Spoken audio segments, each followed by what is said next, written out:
89 ans bien sonnés, mais l'esprit toujours vif, le père Jean Chardin garde encore en mémoire de nombreux souvenirs aux côtés du président Houphouët-Boigny. En 1965, encore jeune prêtre âgé de 36 ans, il est envoyé au Mali par l'Institut missionnaire des Pères Blancs, auquel il appartient. Au Mali, il assiste à la création du RDA et voit pour la première fois Félix Houphouët-Boigny, le leader de cette grande formation politique. Mystère de la Providence qui travaille à réunir les personnes. En 1973, le père Jean Chardin est affecté en Côte d'Ivoire et nommé par l'archevêché ivoirien au diocèse de Yamoussoukro avec comme particularité d'être au service de la présidence de la République à Yamoussoukro. C'est en cette qualité que le père Jean Chardin a côtoyé de près le président Houphouët-Boigny pendant 12 ans, de 1980 à 1992. Quand il a décidé de construire la basilique Notre-Dame de la Paix, il a convoqué les religieux, c'est-à-dire les prêtres et les religieuses Notre-Dame de la Paix. Et voici ce qu'il nous a dit. Il nous a dit, nous sommes, moi, avec Mamie Fété, à la tête de beaucoup d'argent. Nous avons beaucoup d'argent, il nous en reste beaucoup. J'ai assuré la vie de ma famille. Et nous avons décidé, avec ma sœur Mamie Fété, de construire une grande église que nous avons l'intention d'offrir au Vatican. Et puis, il a eu un certain sourire après. Et puis vous, eh bien, vous l'animerez. Voilà le fondamental. Moi, ce qui me retient, c'est cette phrase.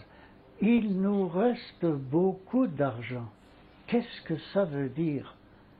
Un homme comme le président qui dit à d'autres comme ça, il nous reste beaucoup d'argent. Est-ce qu'on ne va pas réagir, nous tous, comme nous sommes, en disant, mais qu'est-ce qu'il va en faire? Qu'est-ce qu'il va faire de ça?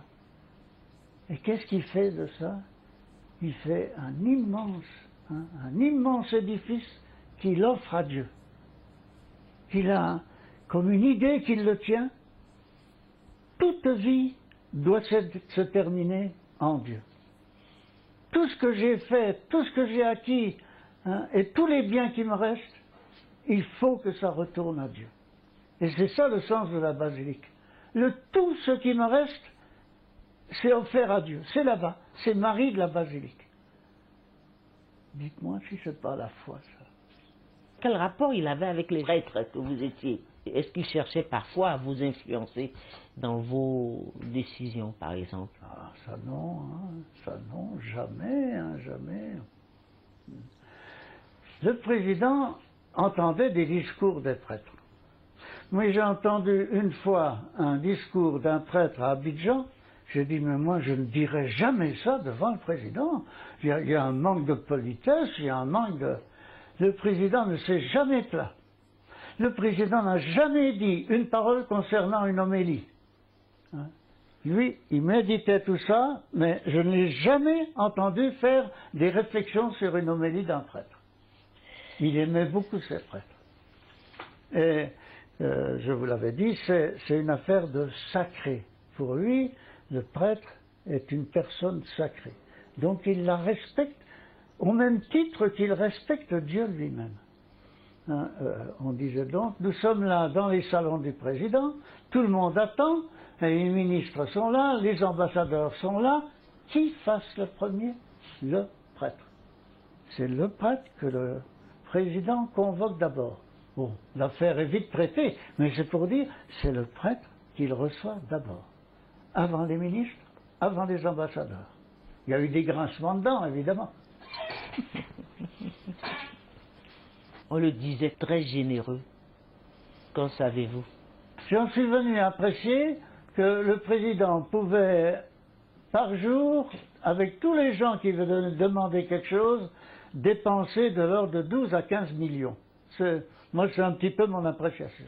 Et tout ça, c'est des gens qui venaient pour quémander. Des gens qui venaient pour qu'on l'aide, mais pas forcément les gens d'en haut. Non, non, des petites gens venaient et ils les satisfaisaient. Moi, c'est la première grande générosité que je vois. Qu'un autre président fasse autant, qu'on me le dise. Il était là, puis il recevait les gens, puis voilà.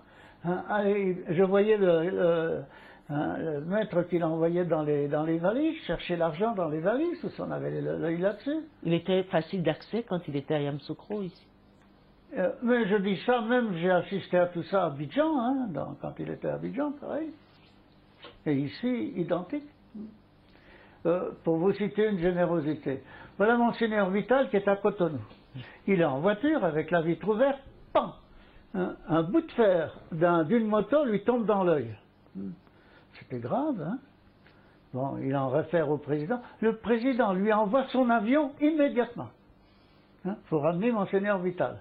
Et puis, il envoie l'avion à Paris pour soigner Monseigneur Vital.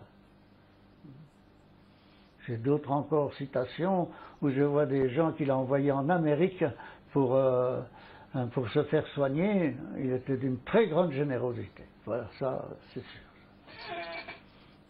Alors, qu'est-ce qui vous a le plus frappé chez le président Houphouët-Boigny, vous qui l'avez côtoyé de très près? C'est l'intelligence qu'il avait, premièrement. Et ensuite, hein, l'extrême vitalité de tout ce qu'il inventait. Il était créatif, plein de choses différentes. Nous, on arrivait ici, j'arrivais quand il construisait les grandes écoles. J'arrivais quand il construisait la fondation, tout ça. Plein d'idées chez cet homme-là, et c'était extraordinaire.